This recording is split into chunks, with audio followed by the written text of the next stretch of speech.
होशरुबा की दुनिया में आप सबको खुशामदीद कहती हूँ। चलिए अल्फाज की जादू से सजी एक नई दास्तान की जानब बढ़ते हैं। आज फिर मेरे शौहर ने मुझे धुतकार दिया था और ख़ुद घर से चला गया था। मैं अपने कमरे में बैठी रो रही थी और अपनी किस्मत को कोस रही थी। मैं ऐसी बदनसीब लड़की थी कि जिसका शौहर उसे देखना भी गवारा नहीं करता था और हर बार मेरे सामने जाने पर ही गुस्से से मुझे अपने सामने से हट जाने का कहता था। शौहर की नापसंदीदगी के बावजूद आज भी मैंने नया जोड़ा पहनकर खूब दिल लगाकर तैयारी की थी और ऐसा भी नहीं था कि मैं कोई कम सूरत या भद्दी लड़की थी, बल्कि मेरे हुस्न की तो लड़कियां भी तारीफ़ किए बिना नहीं रह सकती थी। और जवान होते ही जो जुमला अपने बारे में मुझे कसरत से सुनने को मिलता था वो यही था कि मैं एक मुकम्मल नहायत खूबसूरत लड़की हूँ जिसे नज़रें चुराना नामुमकिन है। मैं अपने इस हुस्न पर नाजा रहती थी, मगर अपने शौहर के रवैये पर मैं अपने हुस्न को पहली बार मज़ीद निखारने की तगो-दौ में रहने लगी थी। मैं जो एक बार चेहरे पर पानी के छींटे भी मार लेती तो जल्द चमकने लगती थी।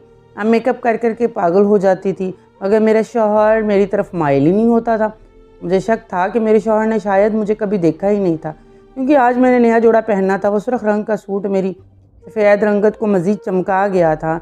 मैंने अपने सिल्की बाल खोलकर एक कंधे पर डाल रखे थे और चमकती हुई आंखों में जानबूझकर काजल की मोटी धार लगाई थी, क्योंकि काजल लगाने से मेरी सुरमई आंखें मज़ीद सहरज़दा लगती थी। मैं जब ऐसी तैयारी करके अपने शौहर के पास कमरे में जाने लगी तो मुझे उम्मीद थी कि मेरा शौहर कम से कम आज के दिन मुझे नज़रअंदाज नहीं कर पाएगा और ज़रूर मुतवज्जे होगा। मैं इस सोच से इतनी खुश हो गई थी कि मेरे चेहरे पर शर्मीली सी मुस्कुराहट और सुर्खी छलकने लगी थी। मेरा शौहर हस्बे मामूल अपने कमरे में बैठा जाने कौन सी किताब पढ़ने में मसरूफ़ था। मैं ढेरों ढेर खुशबू लगाकर जब अपने शौहर के करीब गई तो वह बेसाख्ता चौंक गया था। मैं उसके चौंकने पर खुश हो गई थी, मगर उसने अचानक मुझे उसका इस तरह से देखना बहुत अच्छा लगा था, लेकिन मैं नहीं चाहती थी कि वो क्या क़यामत बर्पा करने लगा है। अचानक से उसने मेरी तरफ देखा और अपनी किताब ज़ोर से बंद की और इतनी ज़ोर से मेज़ पर पटक कर रखी कि मैं उछल कर रह गई थी। मेरी खुशी खौफ में बदल गई, क्योंकि मैंने महसूस कर लिया था कि मेरे शौहर मेरी हरकत पर गुस्से में आ गया है। मैं अभी अपने शौहर को अपने दिल की बात बताना चाहती थी कि वो पलटकर मुझे देखने बजाय कुर्सी को ठोकर मारता कमरे से ही निकल गया। मैं दम बखुद होकर रह गई। आखिर मेरे शौहर को मेरे वजूद से इतनी उलझन क्यों थी? मैं अपने शौहर से यही सवाल करना चाहती थी। मुझे अच्छे से याद था कि मेरी शादी करते हुए मेरी परेशानी पर मेरे माँ बाप ने मुझे तसल्ली दी थी और कहा था कि लड़का बहुत ही अच्छा है और तुम्हें बहुत दिल से और खुशी से अपना रहा है, इसलिए वो तुम्हारी कदर भी करेगा। बाप की बातों से मुझे अंदाज़ा हुआ था कि मेरे शौहर ने मुझसे अपनी मोहब्बत की शादी की थी। जिस शख्स को अपनी बीवी से मोहब्बत हो और उसकी बीवी खूबसूरत भी बहुत हो, ऐसा शख्स अपनी बीवी को नज़रअंदाज कैसे कर सकता है? मैं अभी पहली रात अपने शौहर के रवैये पर गमज़दा होकर रह गई थी। मैं आज भी अपने शौहर के यूँ कमरा छोड़कर जाने पर उसके पीछे गई। मैंने सोच लिया था कि आज अपना हक तलब कर कर रहूँगी और अपने शौहर से सवाल करूँगी कि वो मुझे नज़रअंदाज क्यों करता है। मुझे लगने लगा कि शायद उसे मेरी कोई बात बुरी लगी होगी और मुझसे नाराज़गी में ऐसे कह रहा होगा। मैं उसे मनाने को भी तैयार थी और अपनी नाकर्दा गलती पर माफ़ी भी मांगना चाहती थी, मगर मुझे सच का अंदाज़ा बिल्कुल नहीं हुआ था। मैं कमरे से निकलकर अपने शौहर के पीछे गई तो मेरा शौहर गायब हो चुका था। मैं उसकी तलाश में पूरा घर छान मारा और तब मुझे इस बात का अंदाज़ा हुआ और मुझे साकत कर गया था कि मेरा शौहर घर छोड़कर जा चुका था। ये बात मेरी तजलील थी और मुझे दुख में धकेल गई थी। मैं अपने शौहर के लिए इतनी तैयार हुई थी और वो मेरी कोशिश पर घर ही छोड़ गया। आखिर ऐसा क्या जुर्म हुआ था मुझसे? मैं क्यों हर बार रद्द की जा रही थी? मैं अपने कमरे में जाकर फूट फूट कर रोने लगी। नज़रअंदाज होना किसी औरत को पसंद नहीं होता। मैं भी एक आम सी लड़की थी, मुझे भी तवज्जो चाहिए थी, और वो भी अपने शौहर की। मगर मेरा शौहर जिसे टकरा रहा था वो मुझे ज़िंदा मार देने के मुतरादिफ था। मैं पूरी रात इसी गम में रोती रही, पिलकती रही। मैंने खुदादाद हुस्न और नज़ाकत और हर एक से मिलने वाली तारीफ़ों के बावजूद खुद को हमेशा अपने हम सफ़र के लिए अमानत की तरह संभाल कर रखा था। मैंने कभी किसी लड़के को अपने करीब नहीं आने दिया था और ना ही किसी को मोहब्बत का जवाब मोहब्बत से दिया था, क्योंकि मैं नहीं चाहती थी कि मैं अपने जज्बात गैर मर्दों पर लुटाऊं। मोहब्बत की चाह रखती थी और मुझे यही लगता था कि मेरा शौहर सिर्फ मुझसे मोहब्बत करेगा और मुझे कभी नज़रअंदाज नहीं करेगा। शायद कोई आम मर्द मेरा शौहर बनता तो ऐसा ही होता, मगर मुझे जो इंसान मिला वो पहले ही रोज़ मुझे धुतकार कर गया था। मैं जो दुल्हन बनकर सबकी तवज्जो का मरकज़ बनी रही थी, रुखसत हुई तो दोस्तों की छेड़छाड़ पर दिल धड़कने लगा था। एक अनजान शख्स की ज़िंदगी में शामिल होने का जो खौफ मुझ में पैदा हुआ था वो मेरे बाप ने पहले ही ख़त्म कर दिया था। मैं अपने बाप की बहुत लाडली और अजीज़ तरीन बेटी थी। हम सिर्फ 2 बहन भाई थे और मेरे बाप मुझसे बहुत प्यार करता था। भाई 9 उम्र में बैरून मुल्क पढ़ाई के लिए चला गया था और मैं अपने बाप के पास अकेली रह गई। मेरा बाप एक कॉलेज में पढ़ाता था। मैंने हमेशा तवज्जो और नरमी देखी थी, तो इसलिए मुझे डर था कि कहीं मेरी ज़िंदगी में शामिल होने वाला मर्द मुझ पर गुस्सा ना करे, ये सख्त मिजाज ना हो। मगर मेरे अब्बू के बकौल वो इंसान मेरे बाप जैसा ही था और उसने मुझे मेरी आदत जानकर दिल से कबूल किया था। वो लड़का मेरे बाप का पुराना स्टूडेंट था, इसलिए मेरे बाप को इसके बारे में सब पता था। मैंने शादी से पहले अपने शौहर को सिर्फ तस्वीर में देखा था। वैसे तो हमारे घर के माहौल में इतनी पाबंदी नहीं थी, मगर फिर भी मुझे अपने होने वाले शौहर से मिलने में झिझक महसूस हुई थी और मेरे शौहर ने भी कभी मुझसे मिलने की ख्वाहिश का इजहार नहीं किया था। मैंने शादी का जोड़ा लेने की बात की तो मेरे बाप ने बताया कि शादी का सूट मेरा शौहर अपनी मर्ज़ी से लेना चाहता है। मैं खामोश हो गई, मगर तब मुझे हैरत हुई जब मुझे शादी का जोड़ा देने के लिए कोई ससुराली औरत आने की बजाय मेरा देवर आया था। जब मेरा देवर आया तो वो बहुत खुशमिजाज और हंसमुख लड़का था। वो मेरे शौहर से ज़्यादा 2 बरस छोटा था। उसने मुझे शादी का सामान दिया और बताया कि उसका भाई शर्मीला इंसान है, इसलिए वो अपनी होने वाली बीवी से नहीं मिल रहा, मगर वो शादी हो जाने के बाद मेरा बहुत ख्याल रखेगा और खुश रखेगा, क्योंकि वो एक नेक इंसान है जिसने मुझसे पहले कभी किसी लड़की को देखा तक नहीं था। ये बात सुनकर मुझे बहुत अच्छा लगा था, क्योंकि मेरा शौहर भी मेरे जैसा इंसान था। शादी के दिन मैं हर खौफ बिलाए रुखसत तोड़कर अपने शौहर के घर पहुंची तो एक ही सवाल मुझे बार बार तंग करने लगा। मेरे इस्तकबाल के लिए भी कोई मौजूद नहीं था। क्यों नहीं था? इसकी माँ बाप बहनें भाई सब कहाँ थे? मुझे कुछ समझ नहीं आ रही थी। शायद मेरा शौहर कोई लावारिस मर्द था, क्योंकि मैंने रुखसती से लेकर शौहर के घर पहुँचने तक अपने शौहर के अलावा कोई भी मर्द या औरत नहीं देखे थे। बाकी सबकी तो मुझे खबर नहीं थी, मगर मेरा देवर भी कहीं नज़र नहीं आया था। मुझे हैरत हो रही थी कि सगा भाई अपने बड़े भाई की शादी में क्यों नहीं आया था। वो भी ऐसा भाई जो शादी की तैयारियों में पेश था। वो अपने भाई के साथ ही रहता था। हर बात मुझे चौंका रही थी। सबसे बढ़कर जो बात मुझे बुरी लगी वो ये कि मैं कमरे में बैठी थी और वहाँ कोई सेज या सजावट नहीं थी। मेरी शादी मेरे लिए सवालिया निशान बन गई थी। ये कैसी शादी थी जिसमें कोई शामिल ही नहीं था और ना कोई सजावट या खुशी का इजहार नज़र आ रहा था। मैं अपने शौहर से इस बारे में बात करना चाहती थी, मगर इस रात इंतज़ार करते करते मेरी आंख लग गई और जब मेरी आंख खुली तो मुझे एक और झटका लगा था, क्योंकि दिल ढलने वाला था। मैं इतनी देर सोई रही, मगर मुझे ना किसी ने जगाया, ना ही कोई घर में नज़र आ रहा था। जाहिर था कि मेरा शौहर पहली रात कमरे में ही नहीं आया था। मैं इस बात पर जितना हैरान होती कम था। मेरी शादी हो चुकी थी, मगर ना मैं अपने शौहर देखा था, ना शौहर ने मुझे देखा था। मुझे सजावट और 16 सिंगार में देखा था। मैंने उदासी से अपना हार सिंगार ख़त्म किया और सादा लिबास पहनकर बैठ गई। इस खाली घर में बैठे बैठे मुझे शाम हो गई। मुझे समझ नहीं आई कि घर में सन्नाटा क्यों था और मेरा शौहर मुझे छोड़कर कहाँ गया था। शाम होने पर मजबूरन मैंने अपने बाप को कॉल मिलाई। मैं सोच चुकी थी अपने बाप से शिकायत करूंगी और मेरा शौहर कैसा अजीब मर्द है जो पहले रोज़ की दुल्हन को घर में अकेला छोड़कर जाने कहाँ चला गया। और कुछ मुझे अपने बाप से भी गिला था।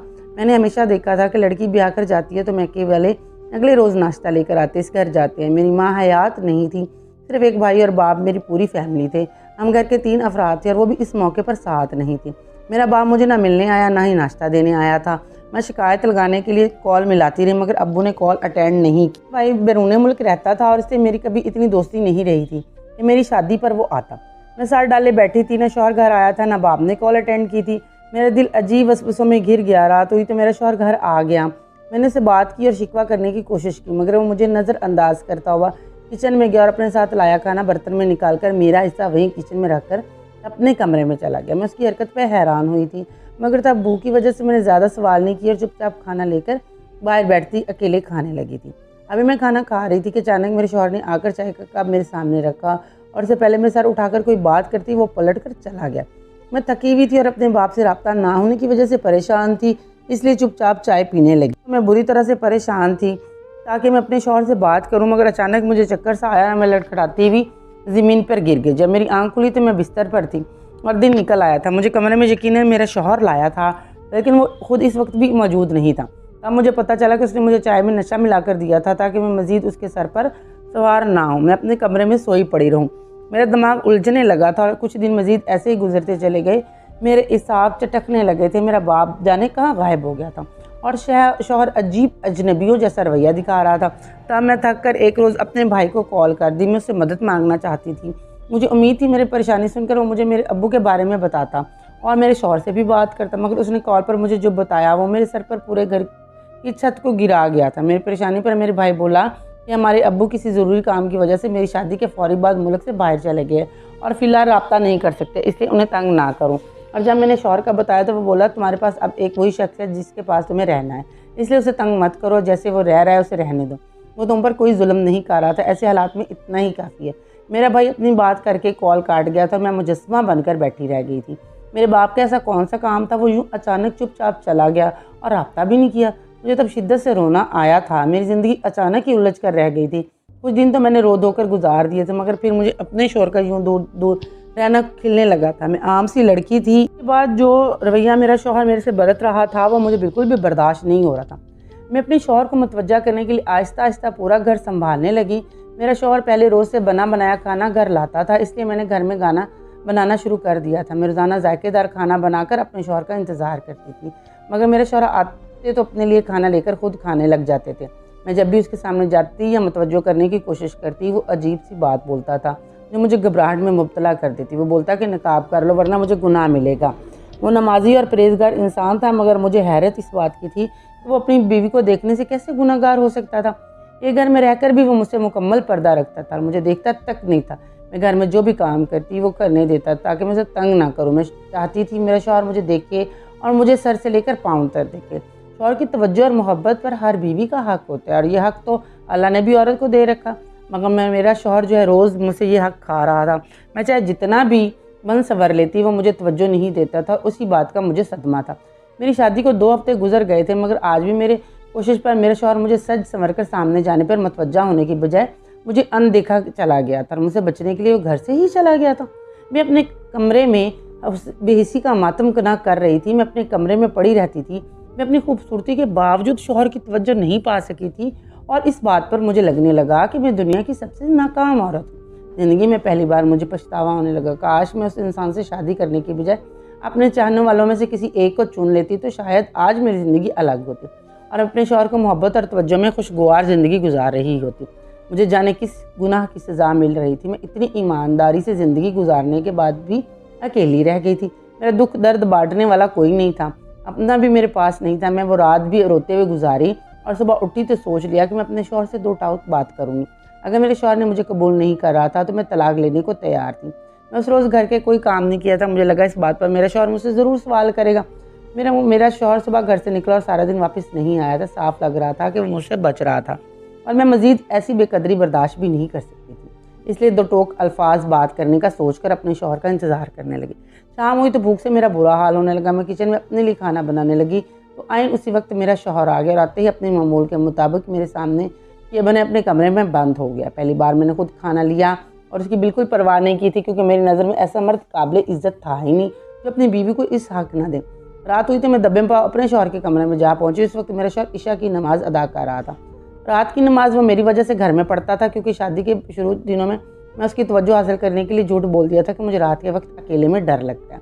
इसके बाद से वो इशा की नमाज़ घर में अदा करता था, मगर मुझे अपने कमरे में नहीं आने देता था। मैं चाहती थी कि वो नमाज़ अदा करके फ़ारिग हो तो उससे सोने से पहले मैं उससे बात कर लूँ। मगर जब मैं कमरे में गई तो हैरान रह गई, क्योंकि मेरा शौहर तो नमाज़ अदा करके पहले से सो चुका था। मैंने मौके से फ़ायदा उठाते हुए लाइट जलाई और अपने शौहर के सामने चली गई। जागते हुए या दिन के वक्त मेरा शौहर मेरे सामने आने से गुरेज करता था और अपना चेहरा भी छुपा लेता था। इसलिए सोया हुआ पाकर मैंने पहली बार उसका चेहरा देखा तो मेरे होश उड़ गए थे, क्योंकि वो मेरा शौहर था ही नहीं। अगर वो कोई अनजान शख्स था तो मैं उसे अपना शौहर मान भी लेती, मगर सामने मौजूद मर्द तो मैं अच्छी तरह से जानती थी और मुझे पता था कि ये कौन है।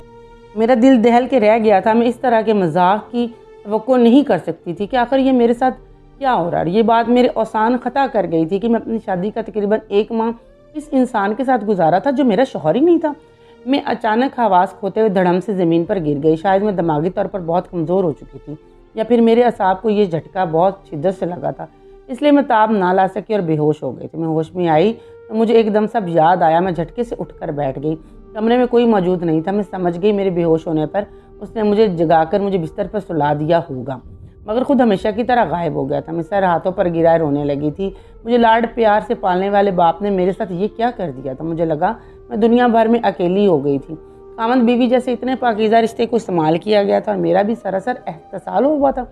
अगर मुझे अंदाज़ा होता कि शादी के नाम पर मेरे साथ क्या होने वाला है तो शायद उसी रुखसत होने की बजाय मैं खुदकुशी कर लेती। दुख की बात तो ये थी कि अब भी मैं ना किसी के सवाल कर सकती थी, ना ही किसी को बता सकती थी। कि भाई का नंबर उस रोज़ बात होने के बाद गुस्से में डिलीट कर चुकी थी और अगर वो नंबर मौजूद होता तो तब भी मुझे यही लगता कि मेरा भाई मुझ पर यकीन ना करता, वो यकीनन मुझे पागल या गलत समझ लेता। मगर मैं ऐसा खामोश भी नहीं रह सकती थी। मैं अपने शौहर को ढूंढना चाहती थी। मैं उससे पूछना चाहती थी कि उसने ऐसा मेरे साथ क्यों किया, क्योंकि जब हमारी शादी नहीं हुई थी तो मुझे पता चला था कि वो मुझसे मोहब्बत करने लगा, और ऐसा जब उसने मेरी तस्वीर देखी थी वो तब से करने लगा था। वो मेरे ख्यालों में रहने लगा था और मैं उसको अपने लिए पागल होता हुआ देखती थी। मेरा बाबा कहता था कि वो मुझसे बहुत मोहब्बत करता है, इसलिए मुझे समझ नहीं आ रही थी कि मैं क्या करूं। अपने शौहर का नाम याद था, क्योंकि निकाह के वक्त मैंने अपने शौहर का नाम बहुत अच्छे से सुना था। मैं शादी के बाद इससे कभी घर से बाहर नहीं गई थी, और मुझे यकीन था कि अगर मैं घर से निकल के इर्द गिर्द के लोगों से अपने शौहर के बारे में पूछती तो यकीनन कोई ना कोई मुझे ज़रूर सच्चाई बता देता। मैंने खाली घर का फ़ायदा उठाते हुए बैरूनी दरवाज़ा खोला और गली में झांका। साथ वाले घर के दरवाजे से कोई औरत बाहर निकल रही थी। मुझे देखकर चौंक गई। मैंने झिझक कर उस औरत से कहा, मैं इससे कुछ पूछना चाहती हूँ, क्या वो इसी मोहल्ले में रहती है? तो वो औरत नरमी से बोली कि हाँ, ये मेरा घर है और तुम आ जाओ, हम बैठ कर बात कर लेते हैं। मैं जल्दी से उस औरत के साथ उसके घर में चली गई। उस औरत ने मुझे बिठाया और बोली कि हम सब मोहल्ले वाले सोच रहे थे कि इस घर में आने वाली लड़की शायद लोगों से मिलना जुलना पसंद नहीं करती, इसलिए कभी घर से बाहर नहीं निकली। इस औरत के सवाल पर मुझे रोना आने लगा। मैं अब उसे क्या बताती? पिछले कई रोज़ से मैं उसकी मुश्किल का शिकार रही थी। मैंने बातों बातों में अचानक उस औरत से अपने शौहर के बारे में पूछा तो वो मेरे शौहर के नाम पर ठिठक गई और मुझे ऐसे देखने लगी जैसे मेरे सवाल पर यकीन ना आ रहा। मैंने उसकी हैरत की वजह पूछी तो वो कुछ बेयकीनी से बोली कि क्या तुम नहीं जानती वो कहाँ गया है? उस औरत का लहजा मुझे अनहोनी का एहसास दिला रहा था। मैंने डरते हुए नफ़ी में सर हिलाया तो उस औरत ने जो बात मुझे बताई वो मेरी रूह को चीर कर रख गई थी। औरत कुछ तासुब से बोली कि वो बेचारा तो अपनी शादी से एक रोज़ पहले मर गया था। उसका शदीद एक्सीडेंट हुआ और वो मौके पर मर गया। हम सबको उसकी जवान मौत का बहुत सदमा पहुंचा था। यकीन नहीं आता था कि उसकी मौत हो गई है। वो औरत अफसोस से जाने क्या क्या बोल रही थी और मैं साकत सी बैठी थी। मेरा शौहर मर चुका था और मुझे खबर ही नहीं हुई थी। हमारा निकाह हमारी शादी से 3 रोज़ पहले सादगी से हुआ था। अगर वो शादी से 1 रोज़ पहले मरा था तो फिर वही मेरा शौहर था। मैं बेवा होने के बाद रुखसत होकर आ गई थी और एक नामहरम के साथ रहती थी। उसकी तवज्जो तलब करती रहती थी। मुझे लगा मेरा सांस बंद हो जाएगा, न जाने मेरे साथ क्या हो रहा। मैं इस औरत को बोलता हुआ छोड़कर घर भाग आई। मेरा वजूद लरज़ रहा था। शाम हुई तो मैं उजड़ी हुई सी हालत में इस शख्स के सर पर जा खड़ी। वो मौजूदा मर्द जो मेरा देवर था और पिछले 1 माह से मेरा शौहर बनकर मेरे साथ रह रहा था, वो मामूल के मुताबिक कमरे में बंद था। मैं झटके से दरवाज़ा खोला और जाकर उसका गिरेबान पकड़ लिया। वो मेरी इस अचानक हरकत पर बौखला आ गया था। मैं गुस्से से उस पर चीख रही थी कि उसने मेरे साथ ऐसी हरकत क्यों की थी। मेरे शौहर की मौत के बाद वो मेरे घर वालों को धोखा देकर कैसे मुझे ब्याह लाया था। मुझे तो ये समझ नहीं आ रहा था कि उस पर मेरे बाप क्यों खामोश रहा था और मेरा भाई बजाय इसके कि मुझे समझाता, वो मेरी परेशानी का हल निकालता, उल्टा वो भी यही बोल रहा था कि मैं चुपचाप इस नामहरम मर्द के साथ रहूं। मैं सोच भी नहीं पा रही थी कि सबने मिलकर मेरे साथ ये सब क्यों किया था। मैं अपने देवर पर गुस्सा हो रही थी। वो सर झुकाए शर्मिंदा सा खड़ा हुआ था। मैं बुरी तरह रोने लगी और उसे बुरा भला कहने लगी। तब उसने मुझे कहा कि मेरा कोई कसूर नहीं, मैं ये सब नहीं करना चाहता था, मगर तुम्हारे बाप ने मुझसे करने को कहा था और मैंने अपने वादे का पास रखा और तुम्हारे साथ कोई ऐसी गलत हरकत नहीं की, ना ही कोई ऐसा ताल्लुक़ बनाया जिससे हमारे बीच में कुछ गलत होता। इसकी बात में मैं खामोश हो गई। वो सच बोल रहा था। उसने कभी मुझे इस्तेमाल नहीं किया था और मेरा पर्दा कायम रखा था। मैं सच से नावाकिफ़ थी, इसलिए कई बार उसके सामने गई, मगर वह नज़रें झुका रहा था। मेरे रोने पर उसने बताया कि उनके माँ बाप हयात नहीं थे, सिर्फ 2 भाई इस घर में रहते थे। उसका भाई मेरे बाप का स्टूडेंट था। उसका भाई हादसे में मरा तो वो सदमे से अपने हवास खोने लगा था। अगले रोज़ उसने खुद को संभाला, रुखसती से पहले मेरे बाप के पास गया और उसको बताया कि उसका भाई मर चुका है और शादी नहीं हो सकती। मगर वो मेरे बाप से मिला तो मेरा बाप पहले से ही परेशान बैठा था। मेरे बाप ने उसे बताया कि उसके कॉलेज में किसी लड़के ने उन्होंने सज़ा दी थी। वो नहीं जानते थे कि वो लड़का दिल का मरीज़ है और सज़ा के दौरान दिल का दौरा पड़ गया। वो लड़का किसी जिम्मेदार घराने से था। वो लोग मेरे बाप के दुश्मन बन गए और उन्हें मारने पर तुल गए। मेरा बाप मेरे लिए परेशान था। उन्होंने मेरे देवर से कहा कि अभी वो खामोशी से दुल्हन ले जाए और उसकी हिफाजत करे। मामला सुलझ जाने पर वो खुद मुझे सच बताते और घर ले जाते, मगर उन्हें मौका नहीं मिला और मेरी रुखसी से अगले रोज़ सुबह पुलिस उन्हें पकड़ कर ले गए। मेरा बाप तब जेल में था, इसी वजह से भाई ने भी मुझे खामोश रहने को कहा था। मेरा देवर सब बताकर खामोश हो गया और मैं सख्ते की कैफियत में चली गई। मुझे परेशानी से बचाने के लिए मेरे बाप ने ये सब किया था। मैं सब सुनकर रोने लगी। मेरे देवर ने मुझसे कहा कि मेरे बाप का केस ख़त्म हो जाएगा, वो आज़ाद हो जाएंगे, क्योंकि कोई भी कसूर उनकी शामिल नहीं हुआ था और अब मेरा बाप उसकी बीमारी के बारे में नहीं जानता। इस बात के चंद दिन बाद ही मेरा बाप आज़ाद होकर रह गया था। मैं अपने घर चली गई और वक्त तेज़ी से गुजरने लगा। अब मेरे बाप का केस जो था वो ख़त्म हो गया था।